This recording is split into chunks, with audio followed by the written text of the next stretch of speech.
నియోజకవర్గంలో సుపరిపాలనలో తొలి అడుగు కార్యక్రమంలో భాగంగా మనం ఉత్తమ కార్యకర్తల్ని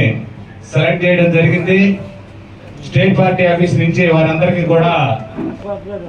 ఉత్తమ కార్యకర్తలుగా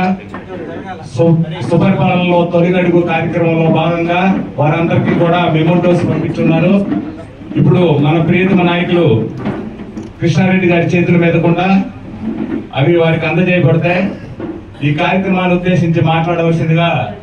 మన ప్రియతమ నాయకులు కావలి నియోజకవర్గ శాసనసభ్యులు కృష్ణారెడ్డి గారిని మాట్లాడవలసిందిగా కోరుతున్నాం. అదేవిధంగా ఇక్కడ విచ్చేసినటువంటి తెలుగుదేశం కుటుంబ సభ్యులందరికీ రాబోయేటువంటి నూతన సంవత్సర శుభాకాంక్షలు తెలియజేస్తాం. మన భవిష్యత్తు నాయకుడు, ఆంధ్రప్రదేశ్ రాష్ట్ర ప్రజల ఆశా జ్యోతి, భావితరాలకి నాయకత్వం వహించబోతున్నటువంటి మన యువ నాయకుడు శ్రీ నారా లోకేష్ బాబు గారు ఒక వినూత్నమైనటువంటి కార్యక్రమాలు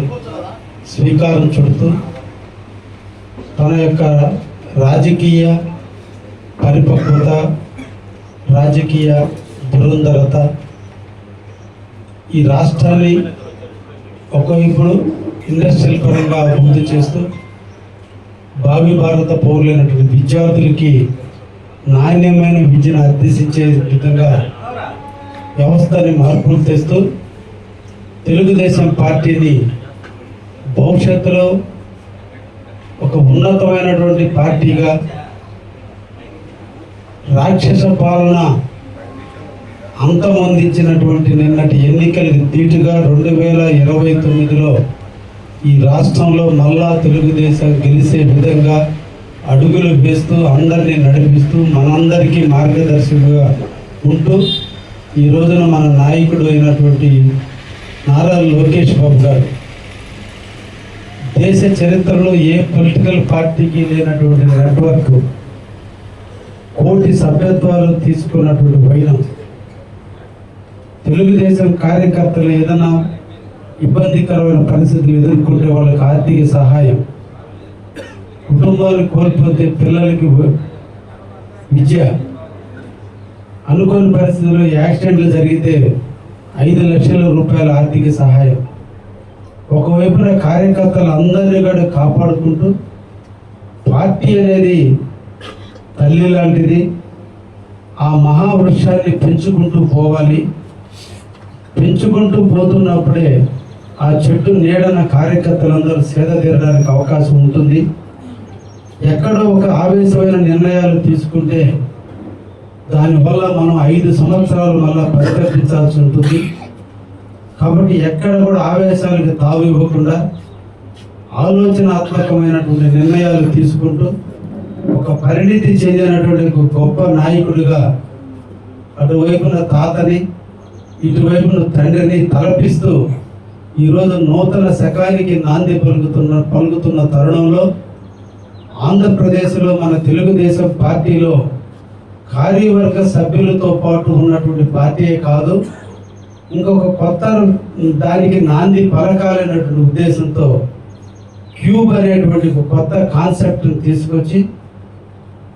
బూత్ లెవెల్ దగ్గర నుంచి, గ్రాస్ రూట్లో ఉండే బూత్ లెవెల్ దగ్గర నుంచి బూత్ లెవెల్కి అధ్యక్షుడితో పాటు కార్యనిర్వాహక సభ్యులందరూ ఉంటారు. కానీ ఒక డెడికేటెడ్గా ఓటర్ లిస్టు అధ్యయనం కాడి నుంచి ఓటర్ బిఎల్ఏతో స్టార్ట్ అయినటువంటి ఈ క్యూబ్ సిస్టమ్ కొద్దిమంది బిఎల్ఏల మీద ఒక యూనిట్ ఇన్ఛార్జీలు గాను, యూనిట్ ఇన్ఛార్జీలందరి మీద క్లస్టర్స్ గాను 3 స్టేజీలలో ఈ రోజున క్యూబ్ని డిజైన్ చేసి నిన్నటి యొక్క పరిపూర్ణమైనటువంటి ఆలోచనకి అద్దం పడుతుందనే విషయాన్ని మీకు తెలియజేస్తున్నా. అయితే ఈ కార్యక్రమాన్ని నిర్వహించేటువంటి పరిస్థితుల్లో వాళ్ళని ప్రోత్సహించాలి, వాళ్ళకి ధైర్యాన్ని ఇవ్వాలి, వాళ్ళకి ఎంకరేజ్ చేయాలి, వాళ్ళని గుర్తించాల్సినటువంటి అవసరం ఉంది. నాయకులు, సీనియర్ నాయకులు అందరూ కూడా జూనియర్ నాయకుల్ని ఎక్కిరానికుండా ఉన్నటువంటి తరుణం, 2 వర్గాలుగా విడిపోతున్నటువంటి పరిస్థితి. నాయకులు పనిచేస్తుంటే ఎవరైనా కింద కార్యకర్తల లెవెల్లో పనిచేస్తుంటే మేము ఇంతకంటే ఎక్కువ చేసి అలసిపోయి కొంచెం ఆకుండా అయినటువంటి పరిస్థితులు వస్తుంటే ఈ కార్యనిర్వాహక సభ్యులకి సంబంధం లేకుండా క్యూబులు తీసుకొచ్చి ఎవరు యాక్టివ్గా పనిచేస్తున్నారో వాళ్ళందరికీ పార్టీలో సముచితమైన గౌరవము గుర్తింపు ఉంటుందని దానికి నాంది పలుకుతూ ఈ రోజున తెలుగుదేశం బాడీకి సంబంధించిన వ్యక్తులను కాకుండా క్యూబ్లో ఉన్నటువంటి వ్యక్తుల మీదనే ఎక్కువ ఫోకస్ పెట్టి నిరంతరం వీళ్ళందరూ కూడా వార్డుల్లో ఆ బూత్లో ఉన్నటువంటి ఓటర్ లిస్టు పరిశీలించడం కానించి నిన్నటి రోజున జరిగినటువంటి సుపరిపాలనలో తొలి అడిగినటువంటి కార్యక్రమాన్ని మన ప్రభుత్వం చేపట్టితే మన తెలుగుదేశం పార్టీ సంవత్సర కాలం పూర్తయిన తర్వాత చంద్రబాబు నాయుడు గారి పరిపాలన ఎలా ఉందో ఈ సుపరిపాలన మీద ప్రజల యొక్క అభిప్రాయం ఎలా ఉందో ఇంటింటికి వెళ్ళి వాళ్ళతో కలిసి కొద్ది 3 నిమిషాల పాటు వాళ్ళతో సంప్రదించి ఆ సమస్యలన్నీ కూడా మైటీడీపీ యాప్లో పొందుపరిచి మీరు చెయ్యండి అని చెప్పినప్పుడు ఈ క్యూబ్ సభ్యులు ఉన్నటువంటి అందరూ కూడా క్లస్టర్ వారీగా క్లస్టర్స్ కానీ కో క్లస్టర్స్ కానీ అదేవిధంగా యూనిట్ ఇన్ఛార్జీలు లేదా కో యూనిట్ ఇన్ఛార్జీలు బిఎల్ఏలు కో బిఎల్ఏలు అందరూ కూడా కలిసి నిన్నటి రోజున మన కావలి నియోజకవర్గంలో 314 బూతులు ఉన్నటువంటి మన కావలి నియోజకవర్గంలో 55 యూనిట్లుగా విభజించుకొని 12 క్లస్టర్స్గా మనం దీన్ని మార్చుకొని కావలి టౌన్ వరకు 5 క్లస్టర్స్, రూరల్ మండలం 2 క్లస్టర్లు, భోగోలు మండలం 2 క్లస్టర్లు, దగదత్తి మండలం 1 క్లస్టరు, అల్లూరు మండలం 2 క్లస్టర్లుగా మొత్తం 12 క్లస్టర్స్గా దీన్ని మార్పు చెంది నిన్నటి రోజున జరిగినటువంటి కార్యక్రమంలో ఎవరైతే ఉత్సాహంగా పాల్గొన్నారో, ఎవరైతే ఎక్కువ ఇల్లు తిరిగారో, తిరగటం కాదు ఆ ఇంటికి వెళ్ళి వాళ్ళతో మమేకమై వాళ్ళతో కలిసి మైటీడీపీ యాప్లో మన ఫోటో కూడా పోయినటువంటి యూనిట్ ఇన్ఛార్జో క్లస్టర్ ఇన్ఛార్జో బిఎల్ఓ కలిసి అక్కడ ఫోటో దిగినటువంటి వైరాన్ని బట్టి తన పరిధిలో ఉన్నటువంటి క్లస్టర్స్లో ఉన్నటువంటి ఎంతమంది అయితే హౌస్ హోల్డ్స్ ఉన్నాయో నెంబర్ ఆఫ్ హౌస్ హోల్డ్స్ ఎక్కువ ఇళ్ళకి వెళ్ళినప్పుడు ఆ క్లస్టర్ని అక్కడ ఎన్ని నెంబర్ ఆఫ్ ఫోటోలు ఉన్నాయో అన్ని నెంబర్ ఆఫ్ గృహాల వారిగా కౌంట్ చేసినప్పుడు మన కావలిలో ఉన్నటువంటి 12 క్లస్టర్స్లో 5 క్లస్టర్స్లో ఈరోజు మొదటి స్థానంలో ఉన్నారని వారికి ఒక ప్రశంసా పత్రాన్ని అందించండి. అది ముఖ్యమంత్రి చేతుల మీదుగా తయారు చేసిన పత్రంగా లోకేష్ గారి సంతకంతో మనల్ని గుర్తిస్తూ అప్రిషియేట్ చేస్తూ మన యొక్క సేవలను తెలుగుదేశం పార్టీ పోర్టల్లో పెట్టే విధంగా కావలి ప్రజానికానికి తెలిసే విధంగా తెలుగుదేశం కార్యకర్తలు అందరూ కూడా వాళ్ళని అభినందించే విధంగా ఒక ఫంక్షన్ క్రియేట్ చేయాలని ఈ రోజున ఈ కార్యక్రమాన్ని ఇప్పటికిప్పుడు అనుకున్నప్పుడు కూడా ఇక్కడికి విచ్చేసినటువంటి మన కార్యకర్తలందరినీ కూడా పేరు పేరున ధన్యవాదాలు తెలియజేస్తూ కుటుంబంలో ఒక వ్యక్తికి అప్రిషియేషన్ వస్తే మనందరం కూడా అప్రిషియేషన్గా భావిస్తూ ఆ వ్యక్తిని ప్రోత్సహించడానికి ఆ వ్యక్తిని మీరు బ్లెస్ చేయడానికి వచ్చినటువంటి నాయకులందరినీ కూడా పేరు పేరున ధన్యవాదాలు తెలియజేస్తూ ఈ రోజున 314 బిఎల్ఏలు అంటే ఒక బిఎల్ఏతో పాటు కో బిఎల్ఏ అంటే 314 ఇంటూ ఇతర లెక్కన 628 మంది ఈ బిఎల్ఏలుగా ఉన్నారు. యూనిట్ ఇన్ఛార్జీలుగా 55 మందితో పాటు ఇంకొక 55 మంది కోబిఎల్ఏలుగా యూనిట్ ఇన్ఛార్జీలుగా ఉన్నారు. అదేవిధంగా క్లస్టర్స్ 12 క్లస్టర్స్ కలిసి 24 మంది క్లస్టర్ ఇన్ఛార్జీలుగా ఉంటే వాటిలో ఈ రోజున మన పార్టీ 134 మందిని అభినందిస్తూ వీరందరూ కూడా బాగా చేశారని వారికి ఒక లామినేషన్ షీటు రూపంలో వాళ్ళే ఫ్రేమ్ చేసి మళ్ళా దాన్ని మీరు ఎక్కడ పెట్టుకుంటారు అనుకోకుండా ఒక ఇది మనకి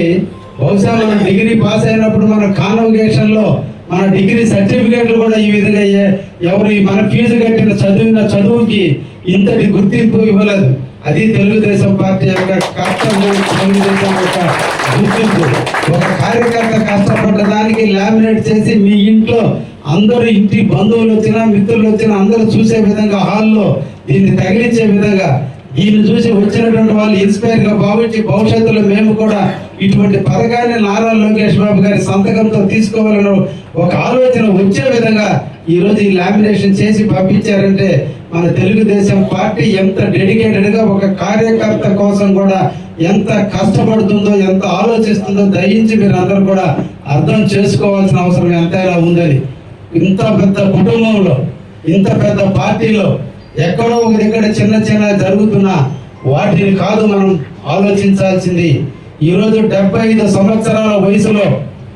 మన ముఖ్యమంత్రి వైద్యులు మన తల్లిదండ్రుల ఇళ్లలో ఒకసారి చూడండి.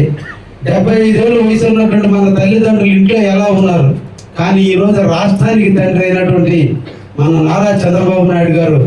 ఈ 75 ఏళ్ల వయసులో మన కోసం, మన పార్టీ భవిష్యత్తు కోసం, మనందరి జీవితాలు వెలుగులు నింపడం కోసం, ఆంధ్రప్రదేశ్ ప్రగతి కోసం, ఆంధ్రప్రదేశ్ అభివృద్ధి కోసం, భావి భారత పౌరులందరినీ తీర్చిదిద్దడం కోసం 75 సంవత్సరాల వయసులో ఈరోజు ఈ రాష్ట్రం కోసం అకుంఠిత దీక్షతో తాను కష్టపడుతూ తాను ఒక్కడో చాలనని తన తనయుడైనటువంటి శ్రీ నారా లోకేష్ బాబు గారిని చిన్న వయసు 43 సంవత్సరాల వయసులో ఆనందంగా ఎంజాయ్ చేయాల్సినటువంటి వయసులో ఈ రాష్ట్రానికి అంకితం చేసి తనతో పాటు తన తనయుడిని కూడా నడిపిస్తూ ఆంధ్రప్రదేశ్ ప్రజల 2 కళ్ళల్లో చూసుకుంటున్నటువంటి ఆ కుటుంబాన్ని మనందరూ కూడా మర్చిపోకుండా తెలుగుదేశం పేడలో మనందరూ కూడా కృతజ్ఞత బద్దులుగా ఉండాలని మనసారా కోరుకుంటూ ఈ రోజు 134 మందికి ఈ అప్రిషియేషన్ వచ్చినందుకు నేను అందరికీ ధన్యవాదాలు చెప్తున్నా. 12 మంది గెస్టర్స్కి, 50 మంది యూనిట్ ఇన్ఛార్జీలకి, అదేవిధంగా 314 మంది బిఎల్ఏలకి అందరికీ ధన్యవాదాలు తెలియజేస్తూ దీంట్లో చిన్న తెలివిగలవాళ్ళు రాజ్ కుమార్ చౌదరి, మధుబాబు నాయుడు అందరూ బిఎల్ఏలు ఫోటోలు దిగినారు. వీళ్ళు ఫోటోలు దిగారు, వాళ్ళేమో కెమెరామెన్ గా మిగిలిపోయారు. కాబట్టి ఈ వల్ల మీకు అందరికీ రాలేదు. రాబోయే కాలంలో మీరు కూడా ఫోటోలు దిగి మీ ఫోటోలు MITDPలో పెట్టుకునే విధంగా చేయండి అని చెప్పి ఈ సందర్భంగా అందరినీ కూడా కోరుకుంటూ అందరికీ ధన్యవాదాలు తెలియజేస్తున్నాను.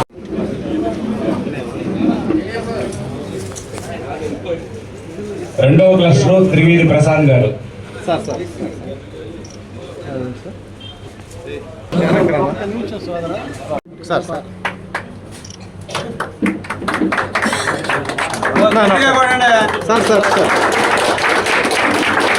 నాలుగవ క్లాస్ సార్ టవల్ బాగా print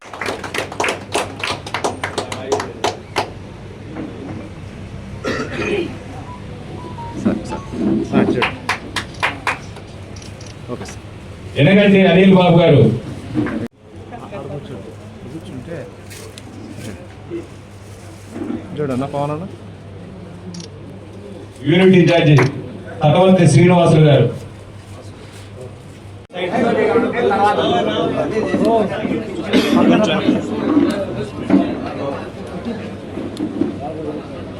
okay sir, okay sir.